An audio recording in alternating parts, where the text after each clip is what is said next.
नमस्कार, स्वागत है आपका आरोही क्लासेस में। आज हम पढ़ेंगे बाल विकास के अंतर्गत बाल्यावस्था को। तो आइए शुरू करते हैं। पहले हम देख लेते हैं हरलॉक के शब्दों में। तो हरलॉक ने क्या कहा है बाल्यावस्था के बारे में।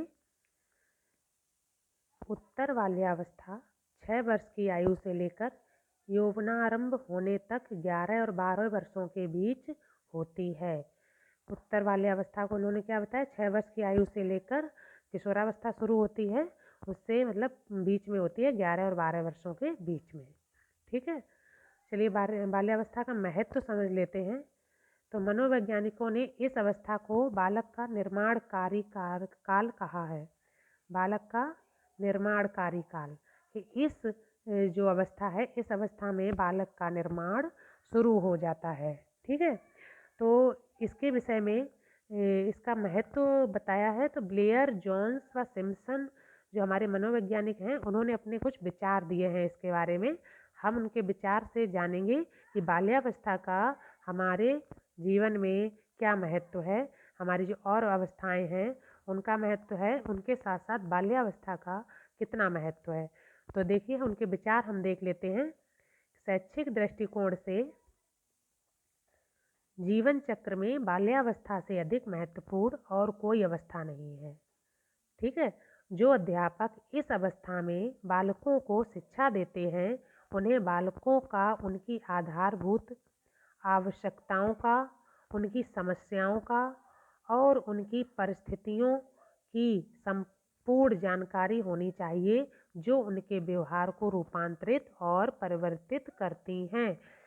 इन लोगों ने अपने जो विचार दिए हैं उसमें क्या कहा है कि जो हमारे शिक्षक होते हैं उनको यह जानकारी होनी चाहिए कि बालकों की क्या आवश्यकताएं हैं और उनकी क्या परिस्थितियां हैं, और उनके अनुसार हमें किस प्रकार उनको शिक्षा देनी चाहिए, किस प्रकार उनके जीवन को हम बेहतर बना सकते हैं। क्लियर है यहाँ से। अब देखते हैं बाल्यावस्था की विशेषताएं। तो बाल्यावस्था की निम्नलिखित विशेषताएं होती हैं। तो इसमें जो आ जाती है, पहली विशेषता हमारी क्या है, शारीरिक और मानसिक विकास की योग्यता।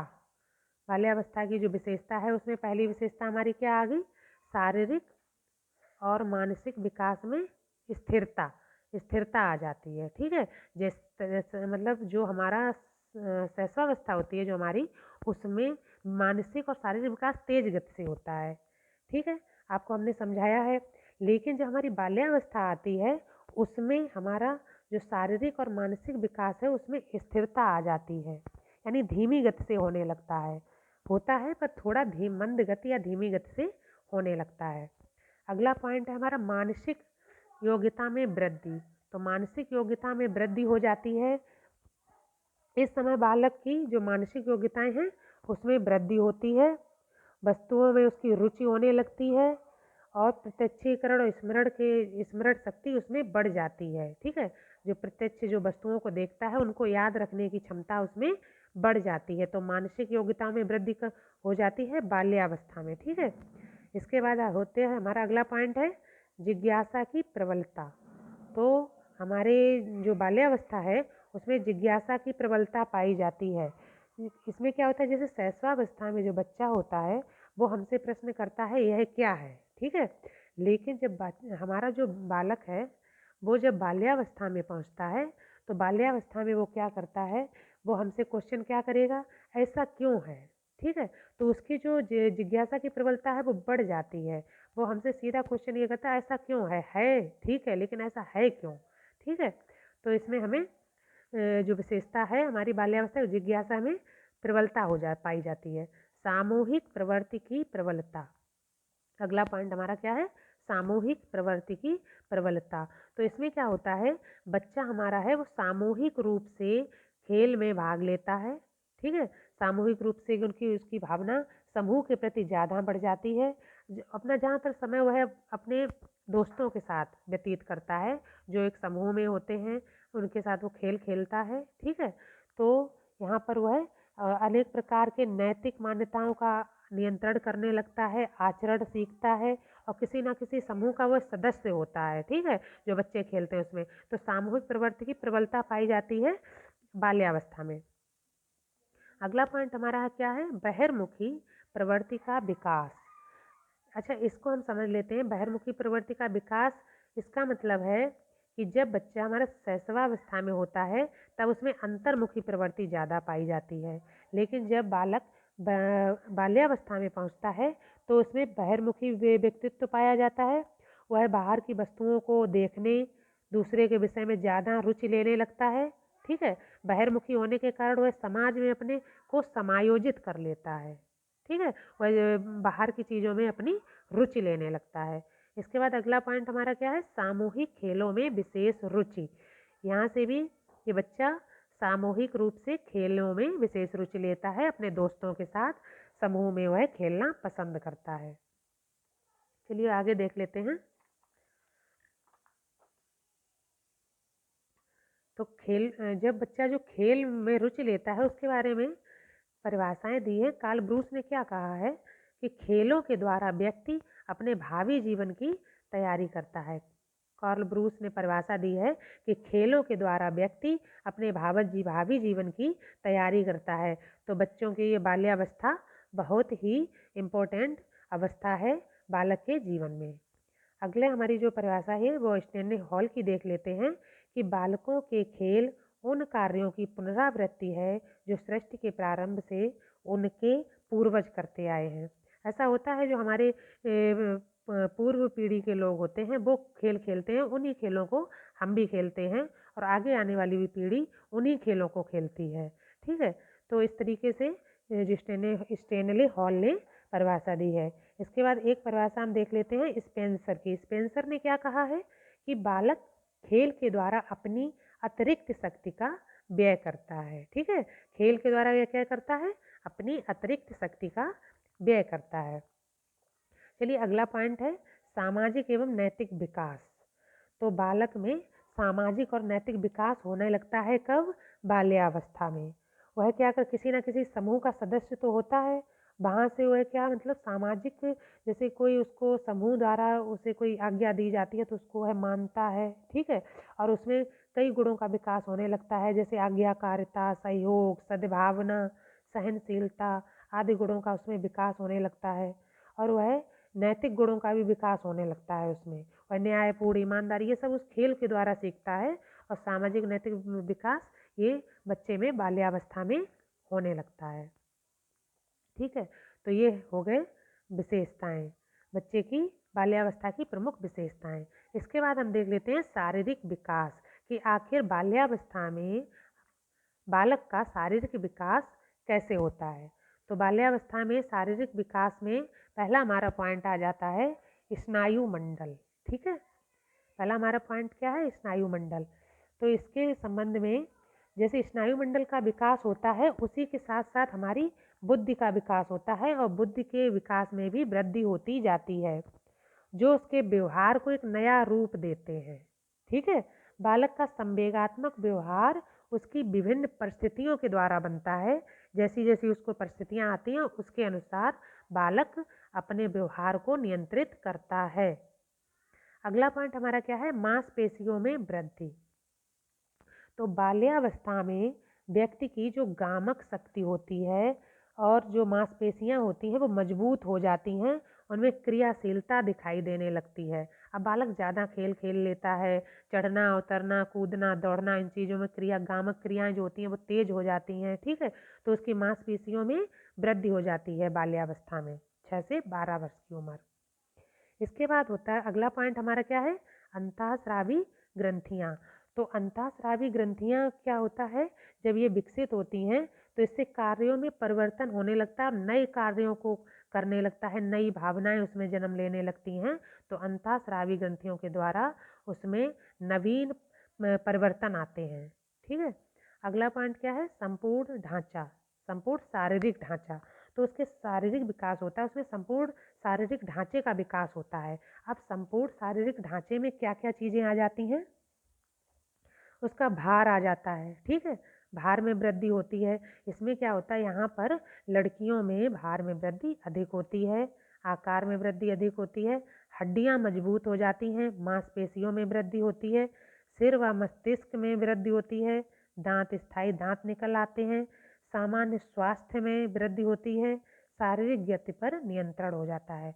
बच्चा अपनी शारीरिक गति पर नियंत्रण कर लेता है। अब वह अपनी जो उसकी जो अवस्था होती है, बालक जो बाल्यावस्था है उसमें बहुत सक्रिय रहता है, सब अंगों का विकास हो जाता है और वह अपनी शारीरिक गति पर नियंत्रण कर लेता है। चलिए अगला देख लेते हैं, संवेगात्मक विकास। ठीक है, बाल्यावस्था में बालक का संवेगात्मक विकास किस प्रकार होता है, कैसे होता है, इसको हम थोड़ा डिटेल में समझ लेते हैं। इसकी पहले हम परिभाषा देख लेते हैं। क्रो एंड क्रो ने एक परिभाषा दी है संवेगात्मक विकास के बारे में बाल्यावस्था की। तो उन्होंने क्या कहा है कि बाल्यावस्था के संपूर्ण वर्षों में संवेगों की अभिव्यक्ति में निरंतर परिवर्तन होते रहते हैं। तो मतलब जो बाल्यावस्था के संपूर्ण वर्ष 6 से 12 वर्ष की उम्र होती है, उसमें क्या होता है, जो संवेगों की अभिव्यक्ति होती है निरंतर परिवर्तन होते रहते हैं। बालक अपने मतलब नियंत्रण करना सीखने लगता है चीज़ों, जैसे उसको गुस्सा आता है तो उसको वह गुस्से को कंट्रोल करना भी सीख जाता है। ठीक है, इसके बाद अगली जो हमारी परिभाषा दी है वो दी है हरलॉक ने। तो हरलॉक ने क्या कहा है बाल्यावस्था में संवेगात्मक विकास के लिए कि बाल्यावस्था के सामान्य संवेगात्मक प्रतिरूप हैं भय, चिंता, व्यग्रता, कुंठा, ईर्ष्या, जिज्ञासा, स्नेह और प्रफुल्लता। तो उन्होंने बताए हैं कि बाल्यावस्था में जो संवेग होते हैं वो ये पाए जाते हैं कि भय, चिंता, व्यग्रता, कुंठा, ईर्ष्या, जिज्ञासा, स्नेह और प्रफुल्लता, ये संवेग बाल्यावस्था में सामान्य रूप से पाए जाते हैं। इसके बाद जो हमारा संवेगात्मक विकास होता है वो किस तरीके से होता है, संवेग का कम शक्तिशाली होना। संवेग का विकास होता है पर इस उम्र में जो संवेग होता है वो थोड़ा कम शक्तिशाली होता है। बच्चे अपने संवेग पर कंट्रोल करना सीख जाते हैं। ठीक है, तो बच्चे अपने जो संवेग होते हैं उन पर कंट्रोल करना सीख जाते हैं। तो इस तरीके से कहा गया है कि संवेग कम शक्तिशाली होते हैं। बच्चे अपने जैसे शैशवावस्था में बालक जल्दी उत्तेजित हो जाता है, लेकिन बाल्यावस्था में वो उत्तेजित नहीं होता है, उस चीज़ को वो नियंत्रण कर लेता है। अब इसमें क्या है, एक भय का संवेग।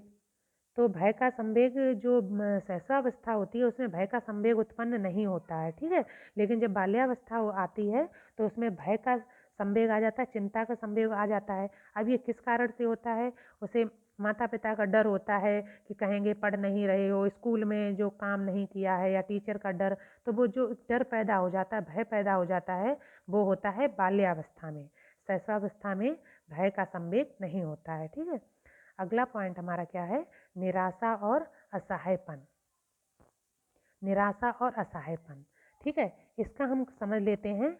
इस अवस्था में बालक क्या करता है कि भावना, इसमें क्या है, इस निराशा और असहायपन की भावना ज़्यादा पाई जाती है, वो ऐसे पीड़ित दिखाई देता है।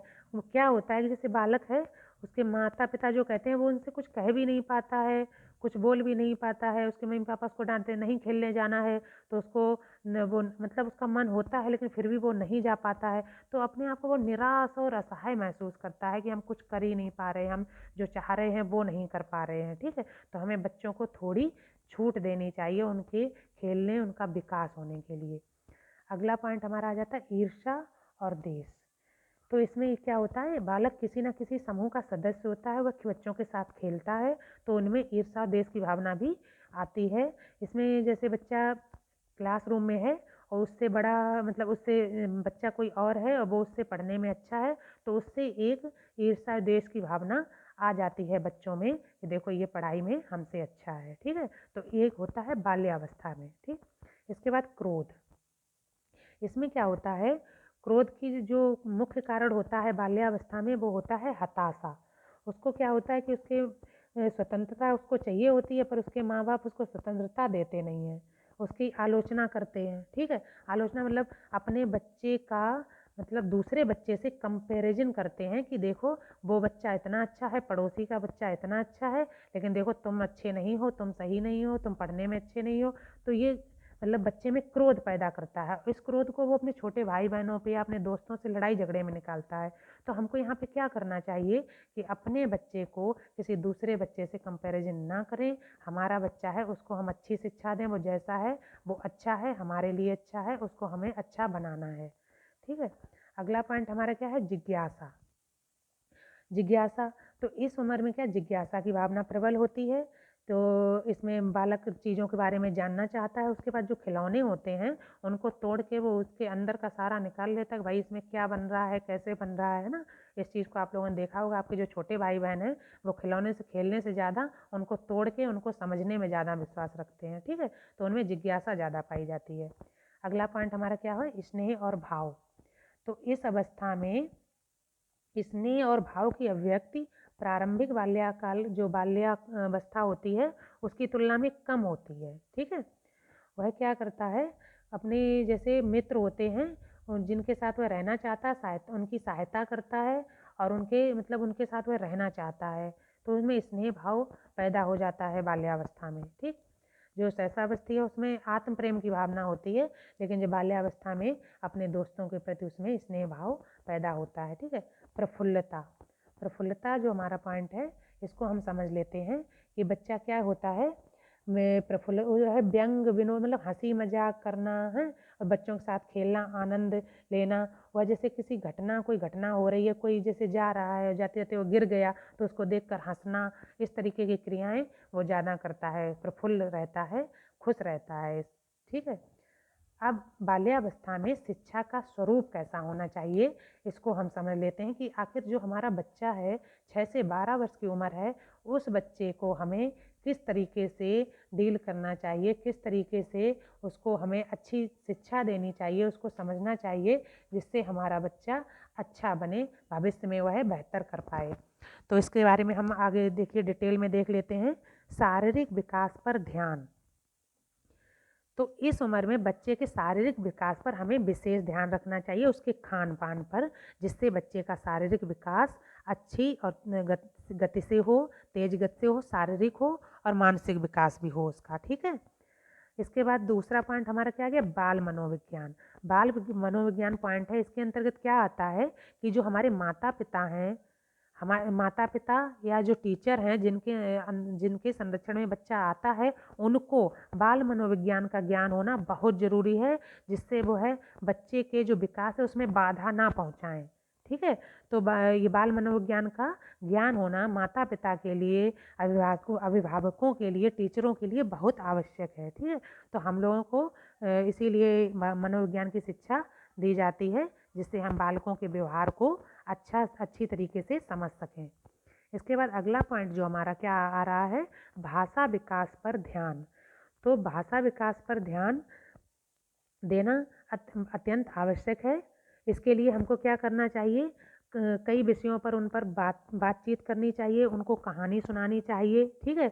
उनसे कविताएं उनको सुनाना चाहिए, जो पत्रिकाएं होती हैं वो पढ़ने को देनी चाहिए, जिससे उनके भाषा का विकास अच्छी गति से हो सके। इसके बाद हमारा अगला पॉइंट आ जाता है पाठ्यक्रम। तो पाठ्यक्रम कैसा होना चाहिए, नीरस नहीं होना चाहिए। बाल्यावस्था में पाठ्यक्रम नीरस नहीं होना चाहिए, अच्छा होना चाहिए। ऐसा पाठ्यक्रम नहीं होना चाहिए उन पर ज़बरदस्ती लादा जाए, रट रट कर वह परीक्षा दें, बल्कि ऐसा हो जिसमें वो रुचि लें और अच्छी तरीके से पढ़ें, मन लगाकर पढ़ें, समझें, जिससे उनका विकास हो, ना कि सिर्फ रट रट कर एग्जाम दे आएँ, पास हो जाएं, बस उससे उनका मानसिक विकास नहीं होता है। ठीक है। अगला हमारा शिक्षण विधि। तो शिक्षण विधि, बाल्यावस्था में उन शिक्षण विधियों का प्रयोग करना चाहिए जैसे किंडरगार्टन विधि, ठीक है, मांटेसरी विधि, प्रोजेक्ट विधि, डाल्टन विधि, इन विधियों का प्रयोग करना चाहिए जो खेल खेल के द्वारा बच्चों को शिक्षा दें। अगला पॉइंट हमारा क्या, खेल तथा क्रिया द्वारा शिक्षा। तो वही उसमें आ जाता है कि हमारे बच्चों को खेल और क्रिया द्वारा शिक्षा देनी चाहिए, ना कि उनको रटंत विद्या सिखानी चाहिए कि रट के एग्जाम नहीं दिलाने चाहिए, बल्कि हमको उनको इस तरीके से शिक्षा देनी चाहिए जिससे बच्चों का शारीरिक विकास होने के साथ साथ मानसिक विकास भी अच्छा हो। तो ये हमारा था बाल्यावस्था। बाल्यावस्था को हमने डिटेल में समझ लिया है। इसके बाद अगला जो हमारा टॉपिक आएगा वो आएगा किशोरावस्था पे। ठीक है। अगर आपको हमारा वीडियो पसंद आता है, हमारे क्वेश्चन पसंद आते हैं तो please like and subscribe Aarohi classes. Thank you.